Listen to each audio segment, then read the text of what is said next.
Jadi kalau teman-teman datang ya, ini di acaranya ini pizzanya tinggal satu nih. Nah, Bitcoin juga itu pergerakan, tapi satu dunia gitu, bukan cuma satu daerah.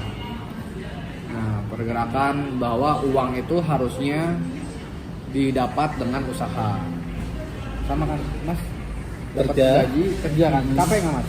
Banget. Waktunya kepake nggak, Mas? Sangat. Gitu. Nah, kalau memang kita ini dapat uang lewat usaha, maka si uangnya itu sendiri munculnya dari awal juga harus pakai usaha. Intinya kayak gitu sih. Kembali lagi bersama Rizky Saiful, Bang Yuda. Tapi bukan di acara meet up Scrum, meet up Ijal. Meet up apa kita nih? Kita meet up apa ya? Mencari pencerahan ya, terkait keuangan ya. Keuangan, betul.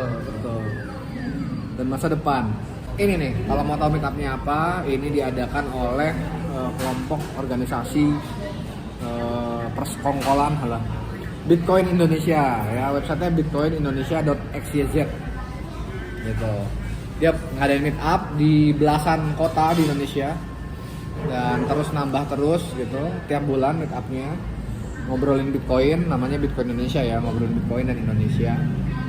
Nah, cuman hari ini bukan meet up umum, meet up standar. Iya.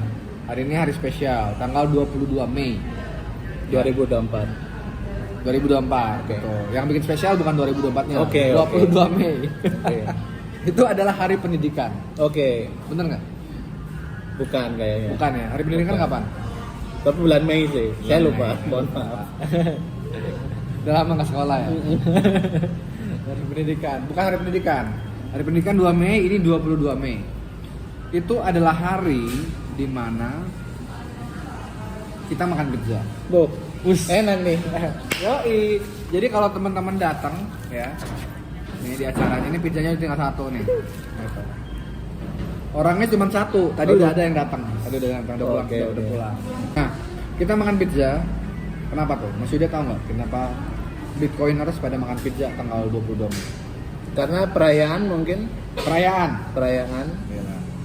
Ini udah kayak agama ya. Mungkin ya. Iya. Ada tanggal tertentu sekte gitu ya. Ada tanggal. Jadi khusus 22 itu harus makan pizza ya. Makan nasi nggak boleh gitu ya. Enggak ada aturan. Oke. Gimana tuh, Mas? Jadi mungkin disclaimer dulu lah, ntar aku di apa catut lagi bilang Bitcoin itu agama. Bitcoin itu bukan agama. Bitcoin itu bukan aset investasi juga. Okay. Aset investasi mana ada?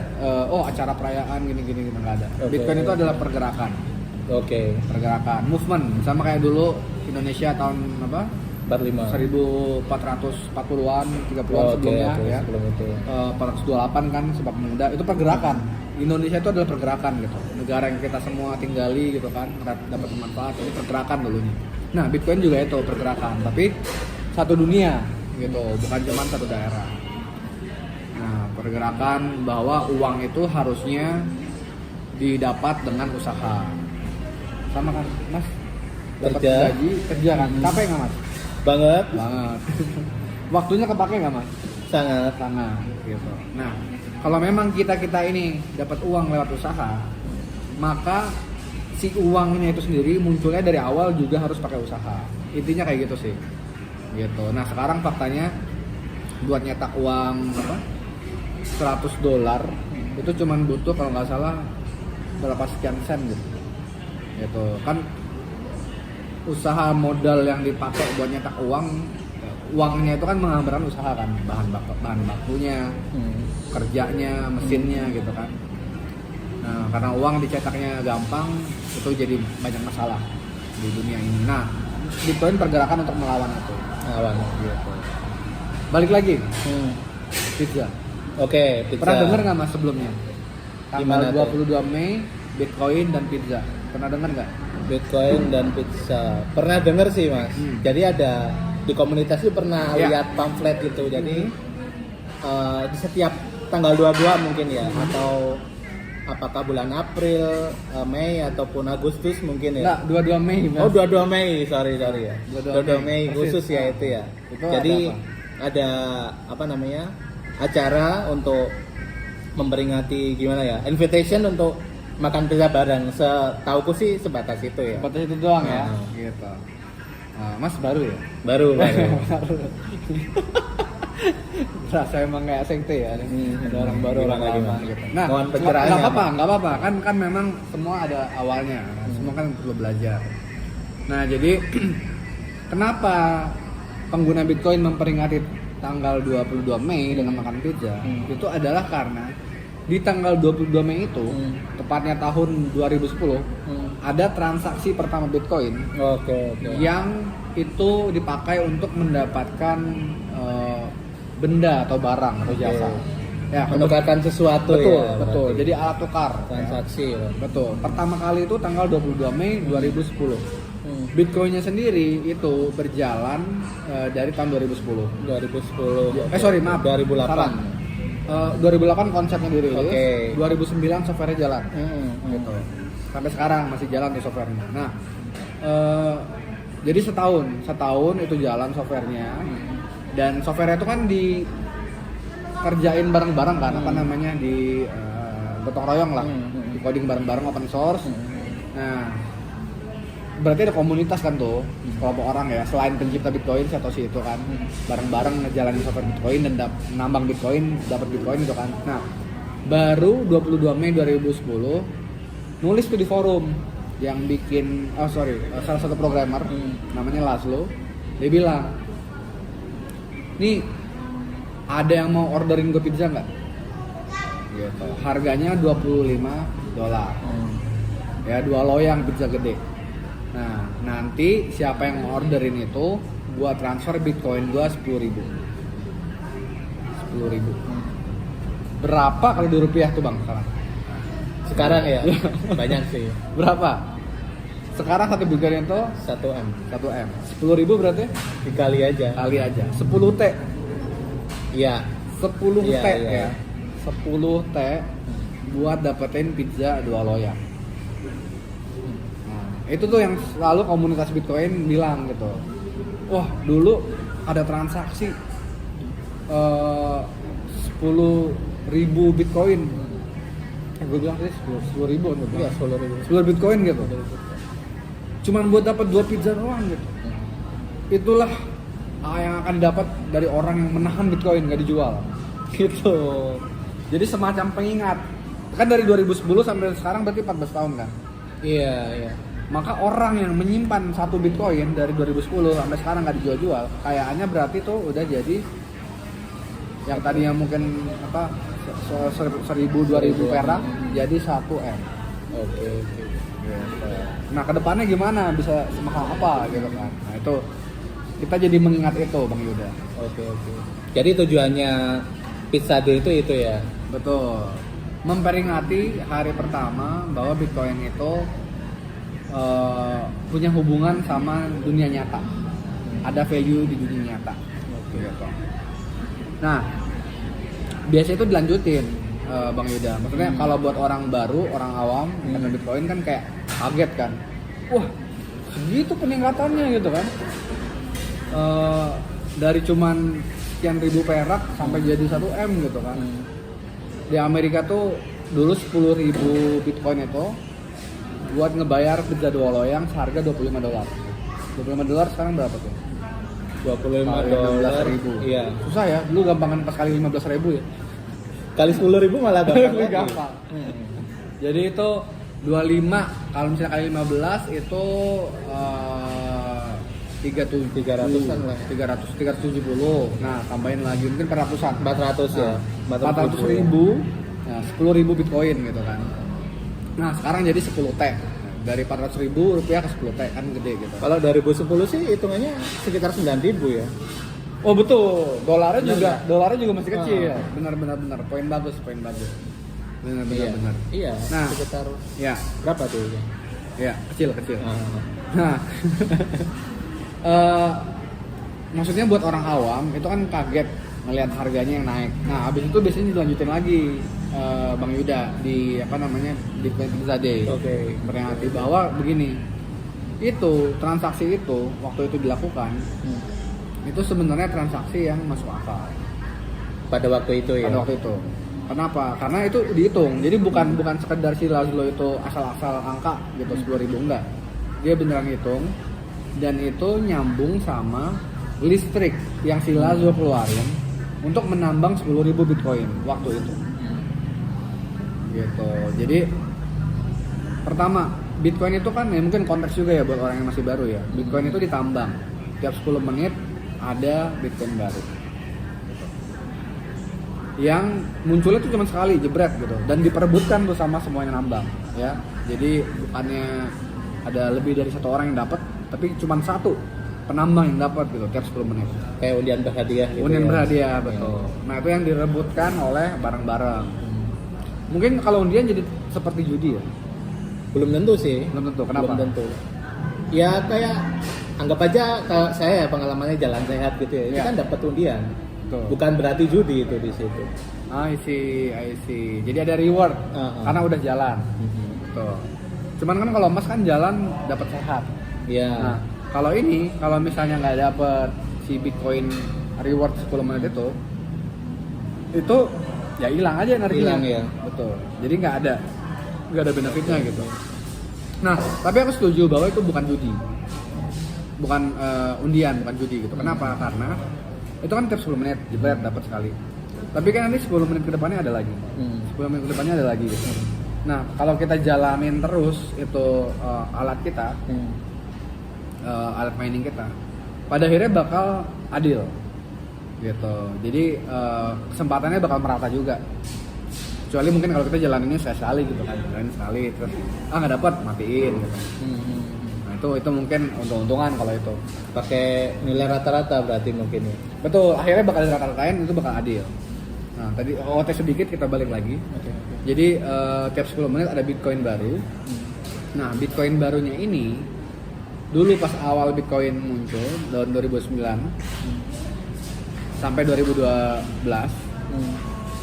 setiap 10 menit muncul 50 Bitcoin. Oke. Gitu. Fast forward ke sekarang tahun 2024 tiap 10 menit itu cuman ada 3,125 Bitcoin.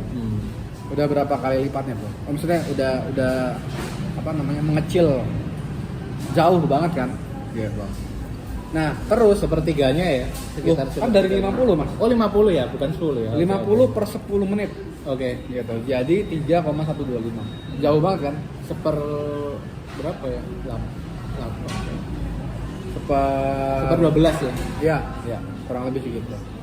Nah, apa namanya? Cuman sebenarnya faktor yang bikin Bitcoin itu mahal bukan itu utamanya. Utamanya adalah karena yang mining makin banyak. Oke. Nah, dulu nggak tahu mungkin setahun pertama Bitcoin aku nebak-nebak aja ya, mungkin kayak ratusan lah paling programmernya yang jalanin Bitcoin. Nah, 100 orang tuh berebut tuh. Berebutnya juga paling pakai laptop, listrik laptop gitu kan. Nah, sekarang itu udah jauh-jauh lebih berat, nggak bisa pakai laptop lagi, laptop biasa itu udah nggak kuat, alat khusus, listriknya itu udah ngambil dari sel panel surya, dari generator gitu, udah gede lah mainnya, megawatt gitu. Jadi udah susah, karena ngedapetinnya susah, per 1 Bitcoin itu mahal jadinya gitu. Nilai untuk mendapatkannya itu semakin tinggi ya. Dulu Betul. mungkin $1 bisa dapat, sekarang harus $100 kali ya. Betul. Baru bisa dapat Betul. gitu ya. In term of listrik, kita nggak bicara sekarang harga Bitcoin di pasar. Karena kalau harga Bitcoin di pasar itu ya pasar gitu kan, tergantung persepsi pasar. Tergantung pasar. Ini ngomongin real. Jadi harga nyata Bitcoin realnya ya dari listrik yang dikeluarin buat tambang. Nah, timbul pertanyaan tuh biasanya, emang bakal selalu ada yang beli? Oke lah, makin lama makin langka. Ya, tiap 4 tahun sekali, tadi penambangannya berkurang setengah. Sekarang 2024 3,125, nanti 2028 seterusnya jadi 1, sekian gitu kan. Oke, makin langka. Terus kenapa sih Mas Yuda? Kenapa selalu ada yang pengen beli gitu? Kenapa itu dibutuhkan? Kenapa itu dianggap berharga? Menurut Mas Yuda apa? Kalau yang sejauh saya pahami ya, karena jumlahnya terbatas ya. Oke. Kenapa jumlah terbatas itu jadi sesuatu yang penting? Kalau menurut saya sih ikutin hukum supply and demand ya. Tingkat Ya. penawaran dan hukum penawaran dan permintaan ya. Ketika barang itu semakin langka kan harganya semakin tinggi. Good point. Itu mungkin ya. Good point. Setuju. Nah, aku mungkin mau nambah konteks tambahan. Selain karena dia makin langka, karena dia tadi kan Bitcoin yang baru muncul itu makin lama sedikit. Sebenarnya karena ini kelihatan ya. Nah, Jadi ketika uang yang kita pakai rupiah, dolar, yen, pound, semuanya itu naiknya jumlahnya itu eksponensial, menukik ke atas begini, gitu. Orang bakal mikir, ini nilainya bakal jadi nol nih. Pas jumlah uang itu banyak banget, tentu nilai yang dia representasikan itu jadi bakal kecil gitu kan. Karena barang jasa meningkatnya, populasi meningkatnya nggak eksponensial gitu kan. Nah, jadi oke, dia terbatas supply dan demand. Problemnya adalah yang kita pakai sekarang, uang. Dia nilainya menuju nol. Karena meningkat eksponensial. Nah, gara-gara ini begini, maka yang terbatas jadi seksi. Semakin banyak uangnya semakin kurang nilainya tadi ya, betul. Kuncinya di situ. Kok bisa kita uang rupiah itu banyak nolnya? Ya karena meningkatnya parah dulu. Gitu. Zaman Soekarno kan dulu kalau nggak salah sempat ya nyetak uang banyak buat bayar proyek-proyek gitu, akhirnya ekonomi jatuh gitu. Ya kalau emang pemerintah butuh apa tinggal cetak uang ya sebenarnya tinggal cetak aja. Oh butuh bangun IKN atau butuh apa gitu. Realitanya nggak kayak gitu sih Makanya di lapangannya ya. Makanya jadi apa namanya bahaya karena kita asal mencetak uang itu bahaya. Makanya dihindari sama pemerintah. Makanya dipisah tuh BI sama pemerintah gitu kan. Jadi itu seandainya uang itu munculnya juga pakai usaha yang setimpal, terus jumlahnya nggak meningkat kayak gitu, yang mana itu bisa meningkat kayak gitu karena praktek riba sebenarnya di perbankan. Nanti itu video buat lain waktu. Boleh. Nilainya jadi kurang, nah Bitcoin jadi seksi. Seandainya mereka nggak bermasalah, Bitcoin jadi ngapain gitu? Gitu. Ya gitu sih. Ya singkat cerita ya, Pizza Day ini membuat kita mengingatkan kita sama apa manfaat dari Bitcoin. Nggak cuman apa namanya barang main-mainan semata gitu. Oke. Tapi buat pada akhirnya bakal dipakai buat ekonomi, buat kita beli barang. Nah terus di 22 Mei 2024 nih Ya. kondisi Bitcoinnya seperti apa? Kalau dulu kan apa namanya ditukarin dalam apa namanya bisa ditukerin sama pizza tuh. Ya. Kalau kondisi sekarang gimana nih? Oke. Menurut Mas Rizky. 22 Mei 2010 itu nggak ada pasar Bitcoin. Jadi nggak ada tuh kita beli Bitcoin di exchange gitu, nggak ada exchange sama sekali. Oke. Itu memang komunitas beneran komunitas programmer terus saling kirim-kiriman Bitcoin kan.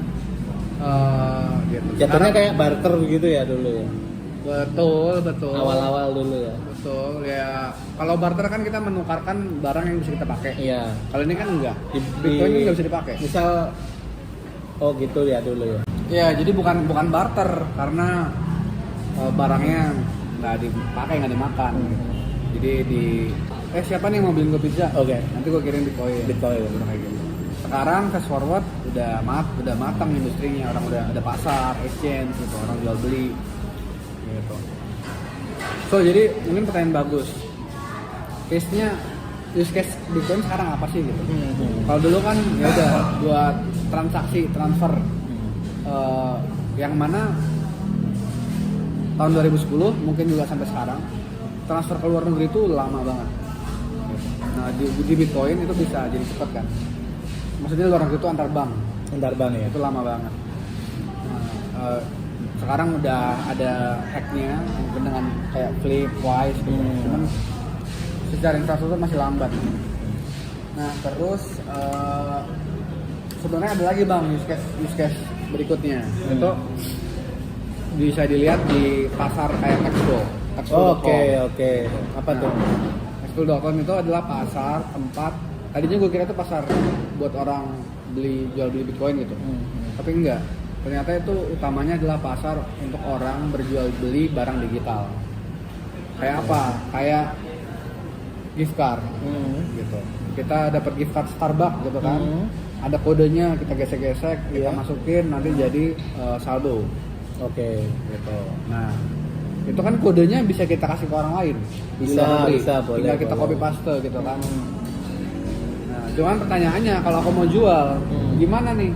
Kalau aku cari di asal orang asal gitu kan, dijual, aku kontak, aku sih bisa kopas kode itu ke dia. Tapi gimana kan nanti kalau dia nggak transfer ke aku? Kan harus hilang duitnya gitu kan. Nah, beresiko. Nah, makanya ada pasar kayak Paxful. Jadi orang-orang ini bisa bertransaksi barang digital itu. Yang kalau ada yang curang-curang itu ntar bisa ada polisinya yang menengahi, ada hakimnya lah gitu. Termasuk Bitcoin ini berarti bisa ditransaksikan di Paxful tadi ya? Nah, enggak, justru si Bitcoin itu jadi si uangnya. Oh, jadi uangnya. Gitu. Karena kan nih ada yang mau jual gift card dari Amerika. Dia dapat gift card Starbucks tapi dia nggak mau pakai Starbucks. Nggak doyan kopi misalnya kan teh gitu. Nah, mau dia jual gift cardnya $100, dia mau jual $70 deh, udah untung gitu kan. Nah, dia jual di Paxful. Nah, cuman kan orang yang mau beli belum tentu punya bank Amerika. Nggak bisa transfer. Siapa tahu orangnya di Indonesia gitu ya. Kemungkinan besar malah di luar. Oke. Gitu. Dan kalau dia mau pengen barang itu cepet laku, dia harus pasarnya gede dong. Tapi gift card-nya tadi itu bisa dipakai bisa itu dipakai. ya. Jadi gift card-nya itu sesuatu yang memang bisa dipakai global gitu kan. Oh iya. Nah, orang Indonesia cuman dia nggak bisa transfer ke Amerika. Makanya dia belinya pakai Bitcoin diterima di Indonesia dan di Amerika. Jadi itu contoh nyata bahwa ada uang yang lintas negara, dianggap berharga, dipakai buat transaksi barang-barang digital yang bisa di copy paste gitu. Kayak si gift card itu banyak macam, ada gift card PlayStation, Nintendo, game ada ya, banyak, Xbox, ada yang tadi Amazon, Starbucks gitu, macam-macam. Oke, gitu sih. Jadi Pizza Day. Silakan kita tutup dengan makan pizza. Oke, terima kasih Mas Rizky. Mantap pizzanya nih. Nggak segini. Tadi udah pengunjung hadirin sebelumnya udah ngabisin ya. Mas ini udah dapat setengah loyang doang. Oke. Sudah. Oke, sekian ya tentang Pizza Day dan tentang memperingati bagaimana Bitcoin itu bisa jadi transaksi yang nyata. Iya, gitu. Jadi penggunaannya bukan cuma buat ditabung doang, bisa buat dipakai juga buat memfasilitasi transaksi. Oke. Terima kasih Mas Rizky, pengetahuannya sangat bermanfaat sekali. Dan jangan lupa ini ke bitcoinindonesia.xyz websitenya. Oke, nanti dibuka ya. Nanti gabung ke komunitas di kota kamu. Kalau nggak ada di kota kamu bikin aja. Kamu jadi hostnya gitu. Gua jadi host yang meetup di Jakarta. Nah, kalau lo mau bikin meetup di mana, Tangerang bikin aja. Kontak grup Telegramnya. Mas mungkin mau ke mana nanti di masa depan? Saya Jakarta dulu. Oh, Jakarta dulu. Jakarta dulu. Siap. Yo.